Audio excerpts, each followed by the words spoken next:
sejam bem-vindos a mais uma aula do quadro Residência Lá Vou Eu.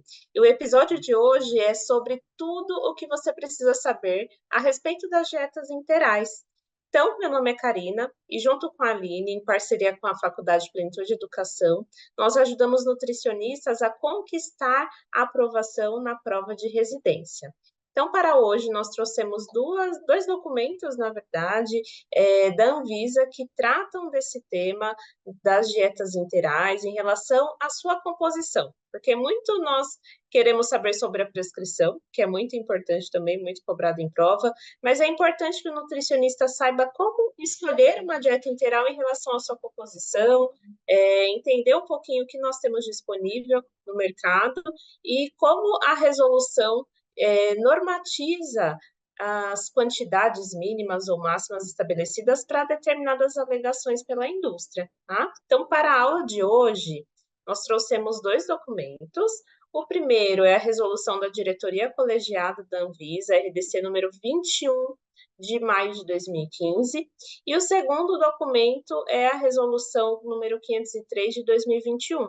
A primeira fala sobre o regulamento técnico das fórmulas para nutrição integral, e a segunda fala sobre os requisitos mínimos exigidos para a terapia de nutrição integral. Então, aborda um pouquinho mais a fundo a EMTN e qual é a função de cada membro dentro dessa equipe, incluindo a nossa função como nutricionistas. Então, para começar, vamos entender um pouco qual que é a definição de uma fórmula para nutrição integral. Então, esse trecho aqui eu fiz um recorte das diretrizes para a gente entender um pouquinho o conceito.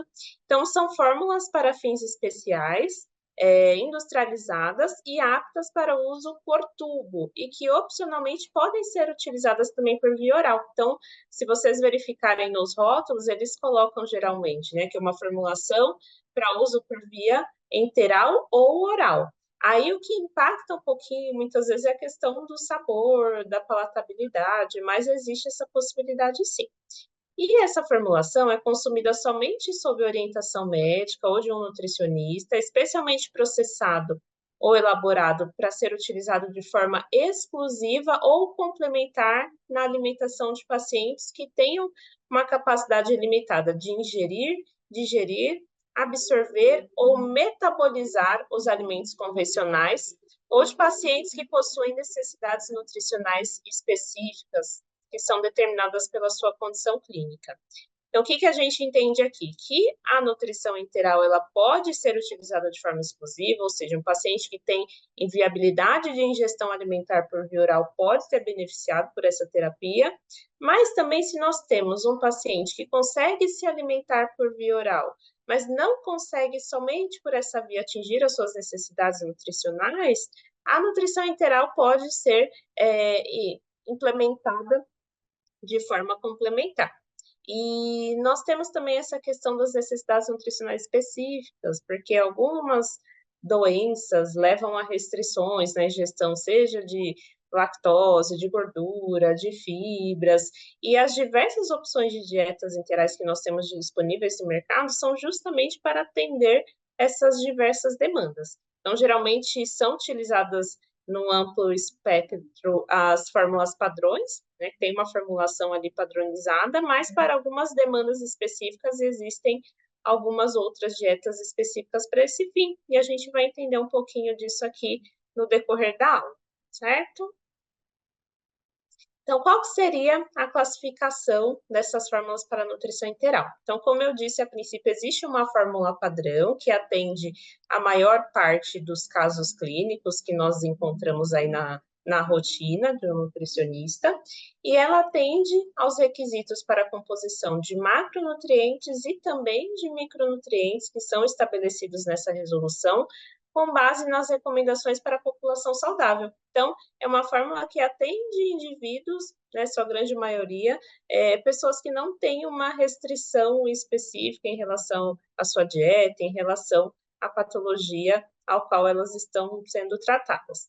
No caso da fórmula modificada, que é essa dieta que nós dizemos que são mais especializadas, ela sofre uma alteração em relação aos requisitos de composição estabelecidos para a fórmula padrão, que impliquem ou na ausência de um determinado nutriente, ou na redução, ou no aumento desse nutriente.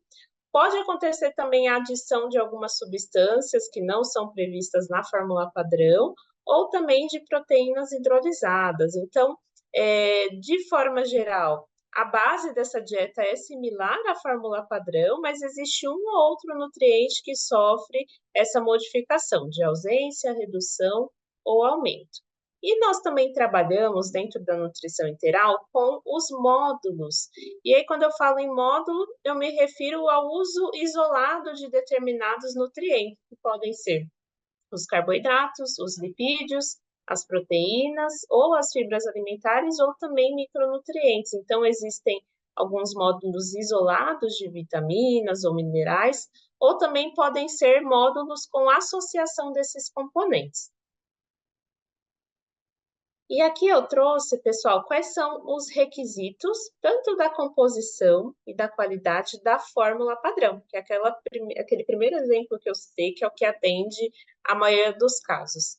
Então, de modo geral, essas fórmulas padrões obrigatoriamente têm que conter os macronutrientes, então nós temos que ter proteínas, lipídios e carboidratos dentro dessa composição, além da adição de vitaminas e minerais. E pensando um pouquinho na distribuição desses nutrientes dentro dessa formulação, com relação à proteína, para que ela seja considerada uma formulação padrão, eu tenho que ter uma quantidade entre 10% e 20% do valor energético total de proteínas, e aí essa proteína pode estar apresentada de diversas formas, seja na sua forma intacta, pode ser uma proteína de origem animal ou uma proteína de origem vegetal.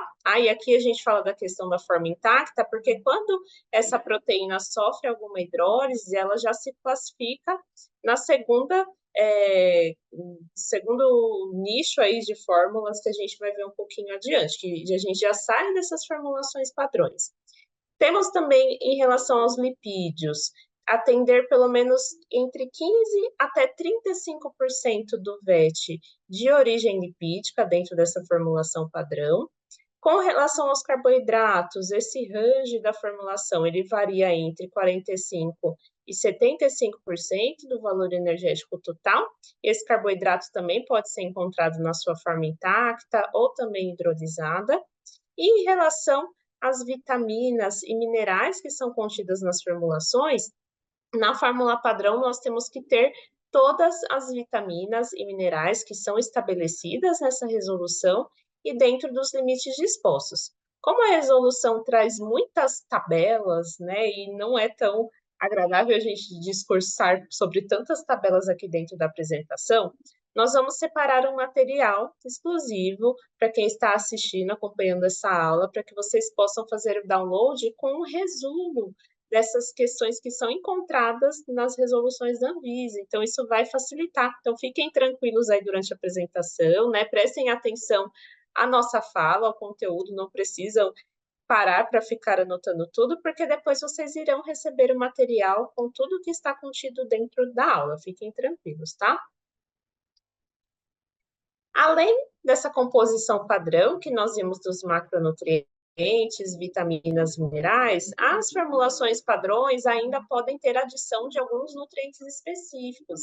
Então, nós temos ali a fibra alimentar, uma quantidade abaixo de 2 gramas por cada 100 calorias de fórmula. E por que a gente fala de uma quantidade menor de 2 gramas para ser considerado padrão? Porque se essa quantidade de fibra for maior, essa fórmula já deixa de ser padronizada, acaba entrando dentre as fórmulas especializadas. Podemos ter também a adição do flúor, uma quantidade abaixo de meio grama, taurina abaixo de 50 miligramas, carnitina abaixo de 100 miligramas e inositol abaixo de 50 miligramas. Aqui eu estou falando abaixo, mas se atentem ao sinal que é sempre menor ou igual, né? Então, nós podemos chegar a esses limites numéricos que estão descritos na tabela. E caso haja adição de outras substâncias Ou também de probióticos, temos algumas formulações específicas com formulação de probióticos.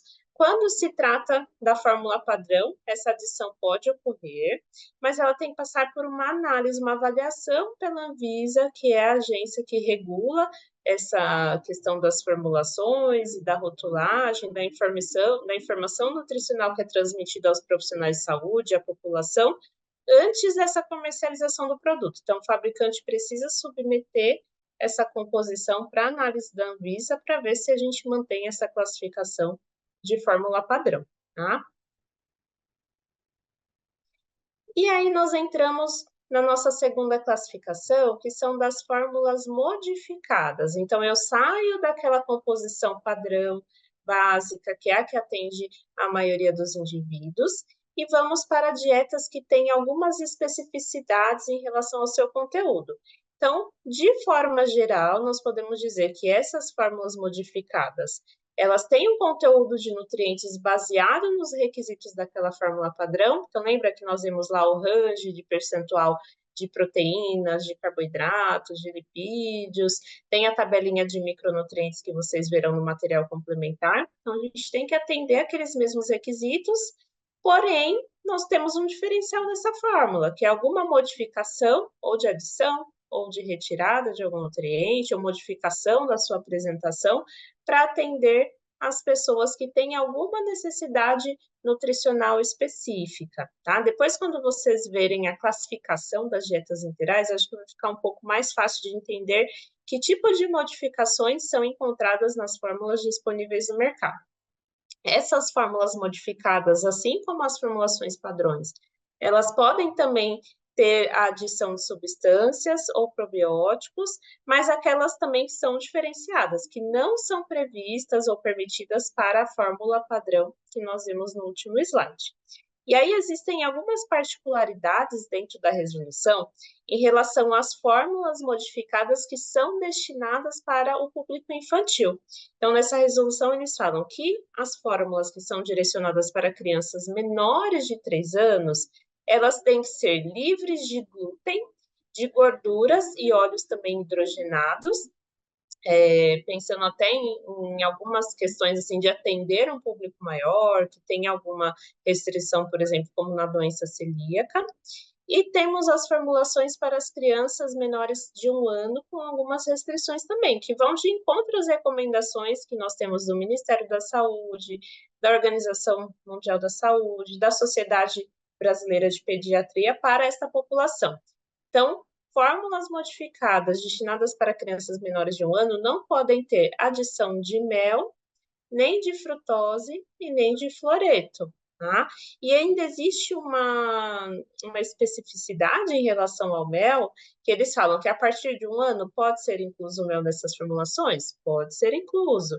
Porém, esse produto ele deve ser tratado para destruir os possíveis esporos de Clostridium botulino. Né? Essa já é uma recomendação de restrição para a faixa etária menor de 1 ano, pensando no risco que ocorre dessa contaminação, mas se o mel for usado na formulação para crianças maiores de 1 ano, o que é permitido, tem que haver esse tratamento. Isso é importante, porque se a gente for pensar, muitas das crianças que precisam da fórmula integral modificada para alimentação exclusiva ou para a sua alimentação complementar, muitas vezes estão imunocomprometidas, né? E aí, se a gente tem uma formulação com esse tipo de contaminação, o desfecho não será favorável. Então, para ter esse cuidado, as empresas precisam atender a essa exigência dentro da legislação.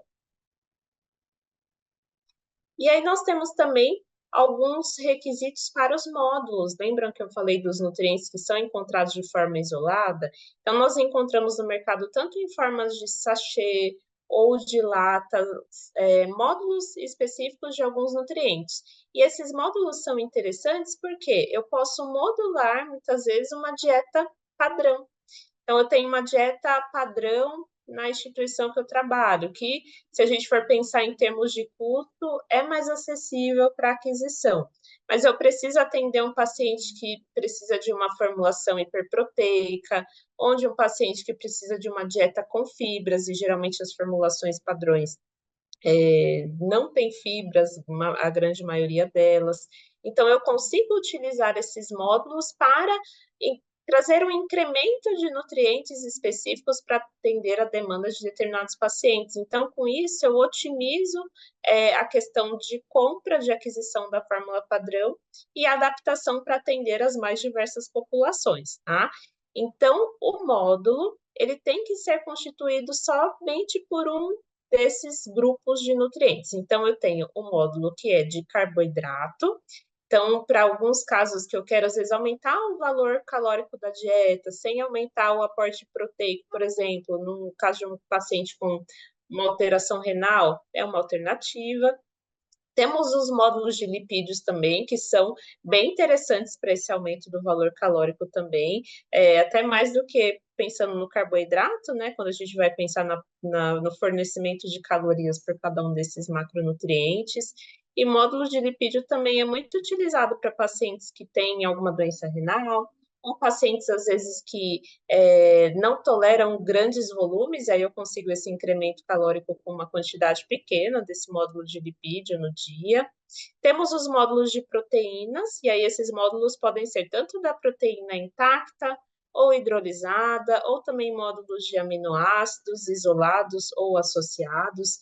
Então, vamos aqui, tem um exemplo do módulo que é de glutamina, por exemplo, que ele pode ser utilizado para pacientes aí pensando na questão intestinal, é uma alternativa. Então, existem diversos módulos no mercado em relação à proteína, temos uma grande variedade que pode ser utilizada. No caso das fibras alimentares, nós também encontramos, e aí pode haver a aplicação dessas fibras para pacientes com diarreia ou constipação, por exemplo, dependendo do tipo de fibra que é utilizada. Então, tem módulos que são de fibras solúveis ou insolúveis, ou também com uma mistura dessas fibras. E também os módulos de vitaminas e minerais, que, como nós falamos, podem ser encontrados na forma isolada, ou também uma combinação de diferentes vitaminas e minerais para incrementar também uma fórmula padrão, tá? E muitos desses módulos também são utilizados como suplementação oral, misturados a alguma receita, por exemplo, uma vitamina para o paciente, acaba sendo uma estratégia também de complementar a ingestão oral de pacientes dentro do ambiente hospitalar ou até mesmo domiciliar. E os módulos são mais acessíveis também para as famílias adquirirem. Então, é uma questão interessante que atende tanto a dieta interal ou oral. Então, agora, pessoal, a Aline vai explicar um pouquinho para vocês sobre a classificação dessas dietas em relação à nossa legislação e falar um pouquinho também sobre os atributos do nutricionista dentro da MTN. Vamos lá? Obrigada, Ká. Pode passar.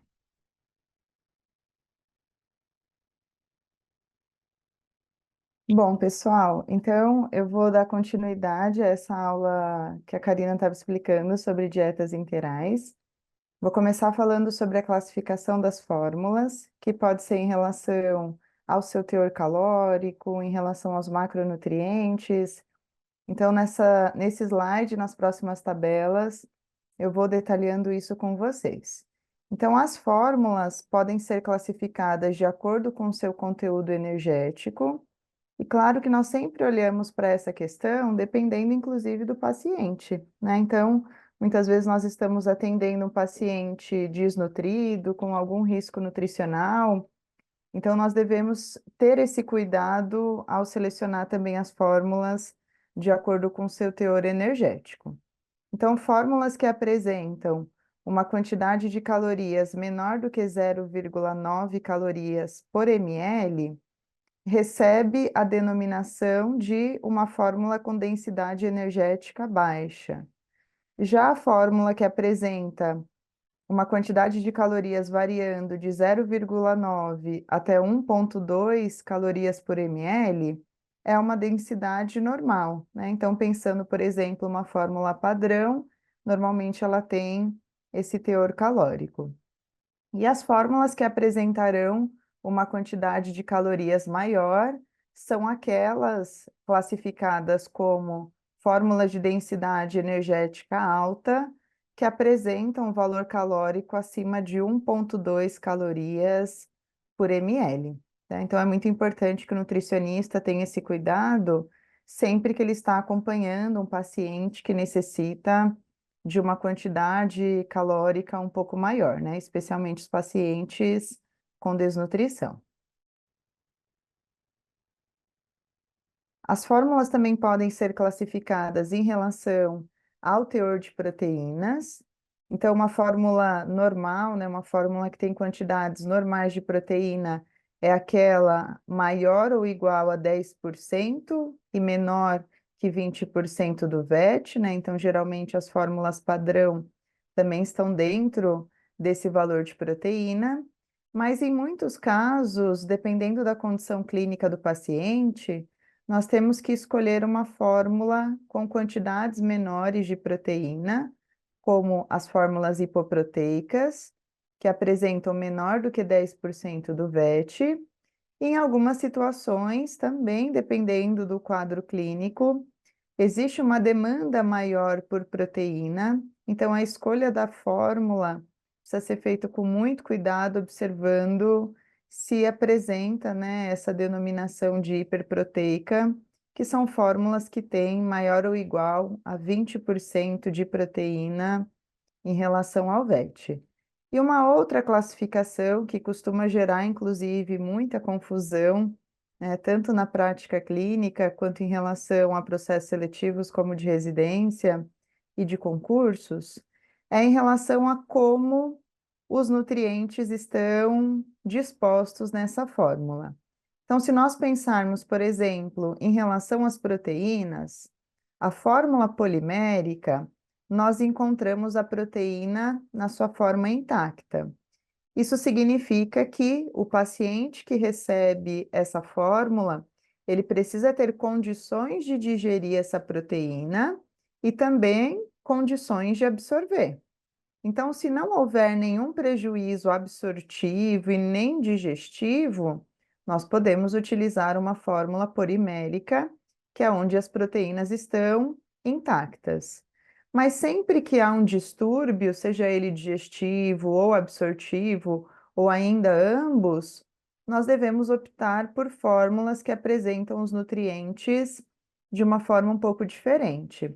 Por exemplo, na fórmula oligomérica, né, que também pode ser chamada de hidrolisada, as proteínas sofreram hidrólise e estão na forma de peptídeos, que apresentam essa classificação porque tem na sua composição cerca de 2 a 50 aminoácidos. Então, se o paciente ele não tem condição de receber uma fórmula de proteína intacta, uma opção seria utilizar uma fórmula oligomérica, em que as proteínas estão hidrolisadas nessa forma aqui de peptídeos. E ainda assim, alguns pacientes, devido à complexidade do quadro clínico, né, por exemplo, um paciente de síndrome do intestino curto, ou um paciente com insuficiência hepática, com insuficiência pancreática, ele não consegue ainda assim digerir adequadamente esse nutriente e também não consegue absorver. Então, nesse caso, nós teríamos que utilizar uma fórmula elementar, que são fórmula que os aminoácidos estão na sua forma livre. Essa fórmula também pode ser chamada de monomérica ou simplesmente fórmula com aminoácidos livres. Claro que pensando no custo, cada uma dessas fórmulas tem um valor bem diferente, né? A fórmula polimérica é uma fórmula mais acessível. Quando nós olhamos para a fórmula oligomérica, existe um aumento de cerca de 3 vezes no valor, né? Então, por isso que nós devemos utilizar apenas em situações em que o paciente, de fato, tem essa necessidade.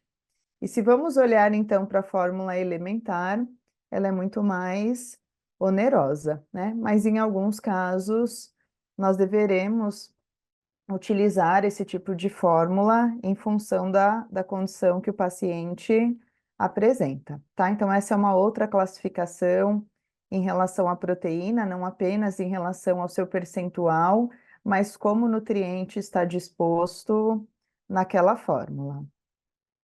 Pode passar, cá. Nós também temos classificações diferentes em relação ao teor de lipídios. Então, fórmulas que apresentam quantidades inferiores a 15% de lipídios em relação ao VET são classificadas como hipolipídicas. Já aquelas que são normolipídicas apresentam teores variando de 15 até 35%. E quando as fórmulas têm um teor elevado de lipídios, acima de 35% em relação ao VET, elas são denominadas de fórmulas hiperlipídicas, né? Em alguns casos, nós utilizamos também na prática clínica. Além desse teor, né, dependendo do quadro clínico que o paciente manifeste, nós também queremos saber qual é o tipo de gordura que está presente. Então, por exemplo, existem fórmulas que apresentam um alto teor de gordura monoinsaturada, né? Então, nesse caso, se vocês olharem a formulação, nós encontraremos acima de 20% de ácido graxo monoinsaturado em relação ao VET. Já em relação às gorduras saturadas, também existe em muitos casos essa necessidade de fazer um controle um pouco maior. Então, existem fórmulas que apresentam quantidades pequenas de gordura saturada. Para receber essa alegação, a fórmula tem que apresentar ácido graxo saturado mais ácido graxo trans, menor ou igual a 0,5 gramas a cada 100 calorias. Então, claro que à medida que essas fórmulas vão se tornando cada vez mais específicas para condições determinadas, o custo também vai elevando bastante. Existem algumas fórmulas que apresentam ômega 3, então aquelas que recebem a alegação como sendo fonte de ômega 3, apresentam ácido linolênico maior ou igual a 300 miligramas a cada 100 calorias, ou apresentam combinados o EPA e o DHA maior ou igual a 40 miligramas a cada 100 calorias. E ainda temos fórmulas com alto teor de ômega 3, que são aquelas que apresentam maior ou igual a 600 miligramas de ácido linolênico a cada 100 calorias, ou EPA e DHA maior ou igual a 80 miligramas a cada 100 calorias. Então, vocês podem perceber aqui, comparando a fonte com alto teor, que a alto teor teve o dobro, né, em relação a EPA e DHA, ou em relação ao ácido linolênico. E agora, falando um pouquinho mais sobre a classificação das fórmulas em relação ao seu teor de carboidrato, aquelas fórmulas que recebem a denominação como sendo sem lactose, não contém lactose ou isenta de lactose, é a fórmula que apresenta menor do que 25 miligramas de carboidratos a cada 100 calorias, né? De lactose a cada 100 calorias.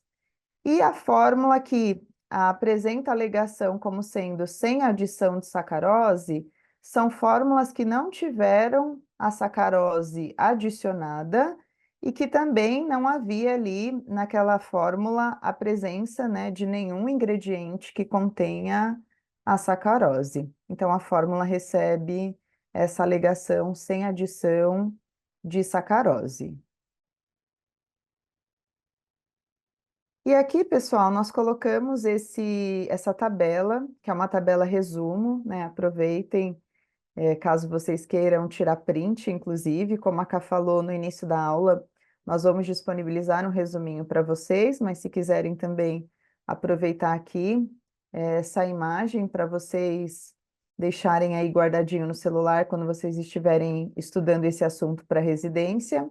Aqui tem um resumo em relação à classificação, tanto respeitando o teor calórico, a quantidade de proteína, de lipídios e também de carboidratos.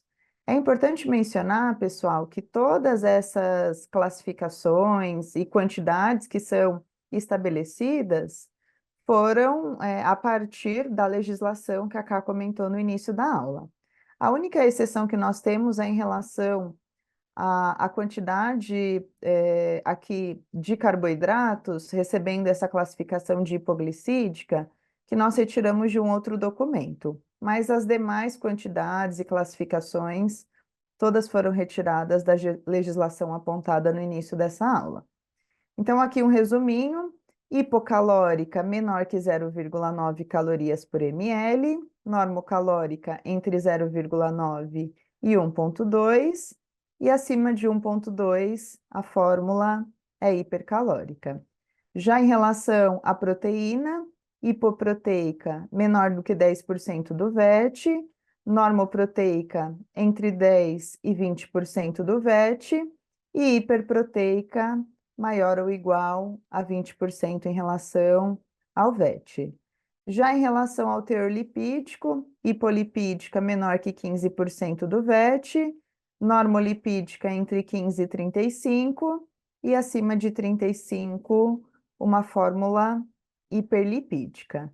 E a glicídica, hipoglicídica, não é algo que nós vemos com tanta frequência na prática clínica, porque mesmo fórmulas que são destinadas a pacientes com restrições de carboidrato, o que na maioria das vezes nós observamos é uma mudança, né, no tipo de carboidrato que está sendo ofertado, ou ainda uma combinação com fibras alimentares, mas nós resolvemos colocar aqui para vocês, caso vocês vejam isso, resolvendo algumas questões de residência de concurso. Então, hipoglicídica é aquela fórmula que tem menor que 50% do VET, normoglicídica entre 50% a 60%, e hiperglicídica acima de 60% do VET. Em relação às fibras alimentares, nós também temos classificações diferentes. E aqui, então, a classificação como sendo fonte de fibras, alto teor de fibras ou ainda fórmulas sem fibra. A fórmula fonte de fibra é aquela que apresenta maior ou igual a 1,5 gramas de fibras a cada 100 calorias, considerada com alto teor de fibras quando apresenta na sua composição quantidades superiores a 3 gramas a cada 100 calorias, e sem fibra, uma fórmula que apresenta menor do que 0,1 gramas a cada 100 calorias, né? Então, em relação às fibras, nós também temos classificações diferentes. E aqui chegamos também a uma outra dúvida que é muito frequente na prática clínica, que é a definição de osmolaridade e osmolalidade. Então, aqui nós vamos tentar mostrar para vocês que essa definição é mais simples do que parece. Então, seja em relação à osmolaridade ou osmolalidade, nós estamos nos referindo à concentração de partículas ou número de partículas que são osmoticamente ativas em uma solução. Então, tanto quando eu estou falando sobre osmolaridade, como em relação à osmolalidade, eu estou me referindo a uma concentração de solutos em uma determinada solução. O que muda aqui, pessoal, em relação à osmolaridade ou osmolalidade, são as unidades que nós temos, essa concentração de solutos expressa, tá? Então, por exemplo, em relação à osmolaridade, nós temos sendo expressa uma quantidade de osmoles por litro. Já na osmolalidade, eu estou me referindo à osmolalidade com uma unidade por quilos, tá? Então, na prática, o que normalmente nós olhamos, né, e por que que isso é relevante, é a composição da fórmula, porque dependendo do acesso que esse paciente tenha, por exemplo, se o acesso é gástrico, se o acesso é no duodeno ou é no jejuno, cada um desses órgãos tem uma capacidade de tolerar essas partículas osmoticamente ativas diferente. E aqui, então, nós temos os nutrientes que afetam essa concentração de solutos na fórmula. Carboidratos, como mono e disacarídeos, minerais e eletrólitos, como sódio, potássio e até mesmo cloreto, e ainda proteína hidrolisada e aminoácidos livres. Então, de uma forma bem prática, se nós pensarmos, por exemplo, em relação ao estômago, o estômago é um órgão que tem uma capacidade de suportar grandes volumes. Então, nós conseguimos trabalhar, por exemplo, com uma fórmula que tem uma osmolaridade ou uma osmolalidade um pouco maior, né? Porque o estômago é capaz de lidar com esse número de partículas ativas. No entanto, quando nós pensamos, por exemplo, em relação ao duodeno e ao jejuno, essa capacidade não é a mesma, né? Até mesmo considerando que a dilatação do intestino delgado é bem inferior ao volume que o estômago consegue suportar, lidar em uma fórmula. Então, normalmente, nós temos que trabalhar, né, com essa via de acesso com fórmulas que têm uma quantidade menor, né, seja em relação à osmolaridade ou em relação à osmolalidade, tá? Então, para vocês não confundirem, osmolaridade, nós estamos vendo uma concentração em litros e a osmolaridade, uma concentração em quilos. E o que importa nessa discussão é saber qual é a via de acesso para pensarmos, então, em qual fórmula nós devemos optar. E aqui nós trouxemos essa tabela, né, essa imagem, para detalhar um pouquinho mais sobre essa questão, pensando nessa discussão que eu estava fazendo com vocês.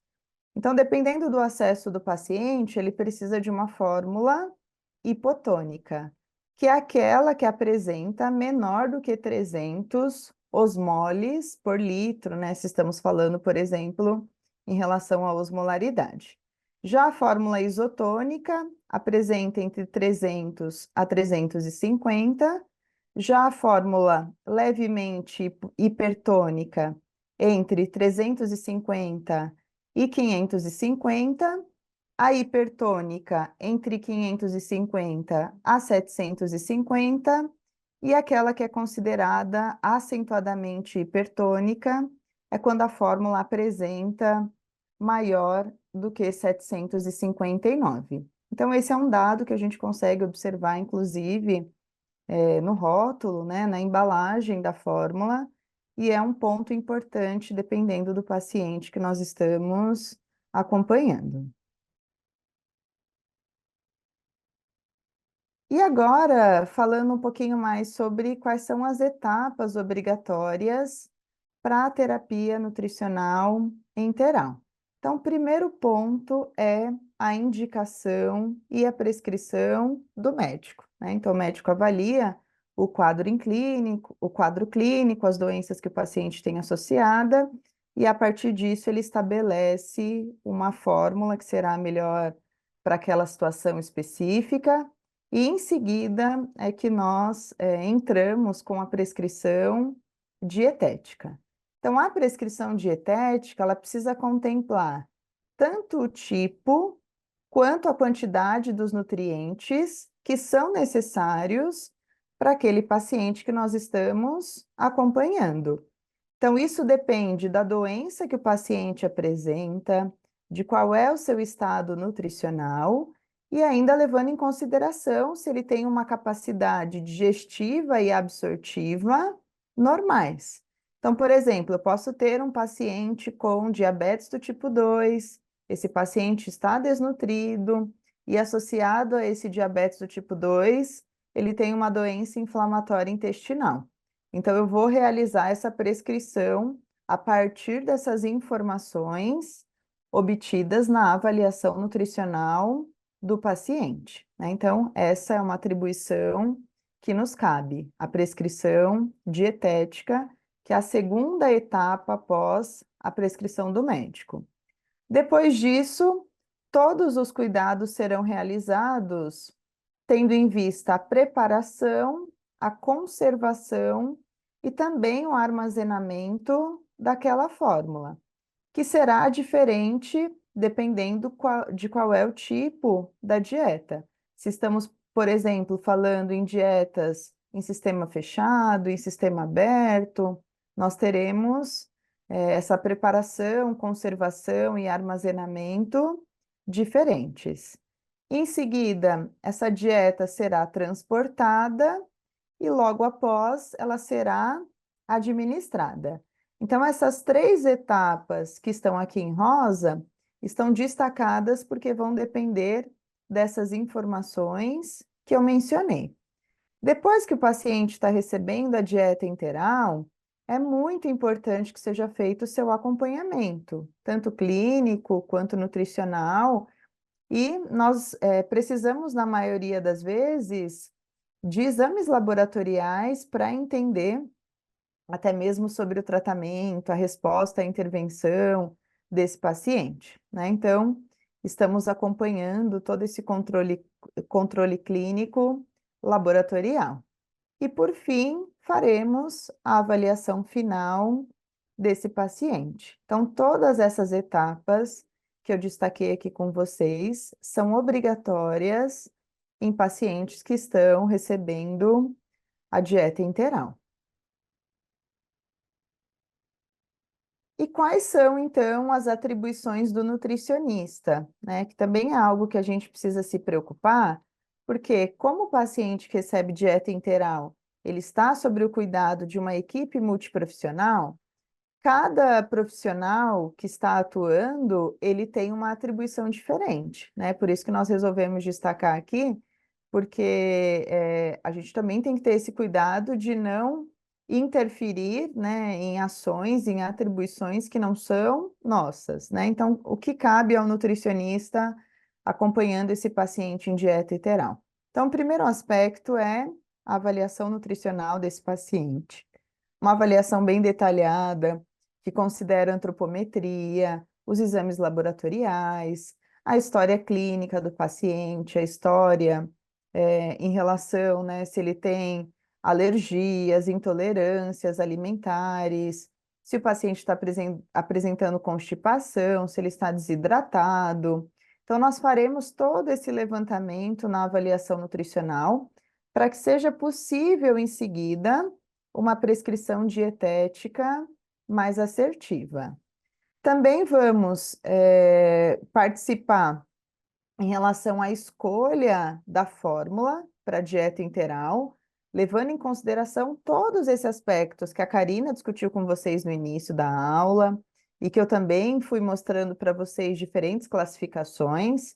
Então, cada paciente tem uma necessidade específica e nós teremos que escolher uma fórmula que atende tanto às suas necessidades fisiológicas quanto às suas necessidades nutricionais e calóricas.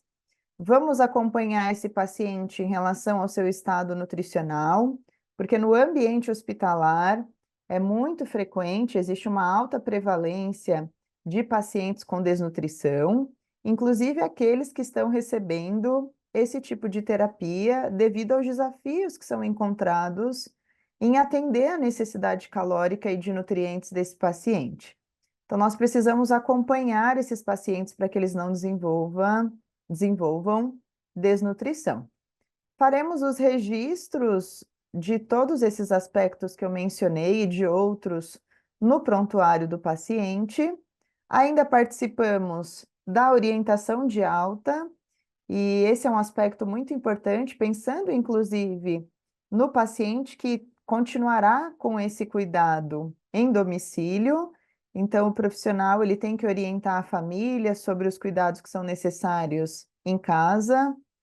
O nutricionista ainda participa da aquisição dessas dietas, né, dos insumos que são necessários para a utilização da dieta enteral e até pensando, né, em pacientes que não estão sobre esses cuidados também. Realiza a supervisão operacional está envolvido no treinamento da equipe e ainda participa da elaboração de protocolos, né? Então, o nutricionista, ele está envolvido com todas essas atividades que eu acabei de mencionar. Bom, pessoal, espero que vocês tenham gostado dessa aula, tenham aproveitado bastante esse conteúdo rico, falando sobre dietas interais. É um assunto bem importante para a atuação na prática clínica e também levando em consideração que esse conteúdo pode ser cobrado em processos seletivos. Inclusive, aqui no canal nós temos um outro vídeo mostrando para vocês como fazer o cálculo para a dieta interal. Então, é um vídeo bem legal, bem prático e que ajuda bastante nessa compreensão. E faremos outros vídeos dentro desse assunto, então acompanhem o nosso canal do YouTube, participem também das nossas aulas ao vivo, que acontecem aqui no canal, e algumas também através da nossa comunidade no WhatsApp. Então, para isso, vocês precisam participar da comunidade, e lá nós disponibilizamos muitos materiais de estudo, inclusive legislações que tenham a ver com outros assuntos dentro da área clínica, da saúde pública, e também é uma forma de vocês conseguirem interagir comigo e com a Karina. E, pessoal, nós deixaremos então o link aqui na descrição desse vídeo para vocês terem acesso ao resumo que a Karina comentou com vocês durante a aula. Muito obrigada e qualquer dúvida nós estamos à disposição. E agora eu vou passar aqui a palavra para cá. Muito obrigada a todos que acompanharam a aula, espero que tenham gostado. Convido novamente, reforço, na verdade, o convite da Aline sobre participar no grupo do WhatsApp, porque lá nós conseguimos deixá-los atualizados sobre tudo o que acontece em relação às próximas aulas que teremos, inclusive algumas delas serão exclusivas, então só quem estiver fazendo parte do grupo vai ficar por dentro do que está acontecendo. E lembrar que esse tema da nutrição integral é um tema bem cobrado aqui entre os nossos alunos e seguidores, né, Aline?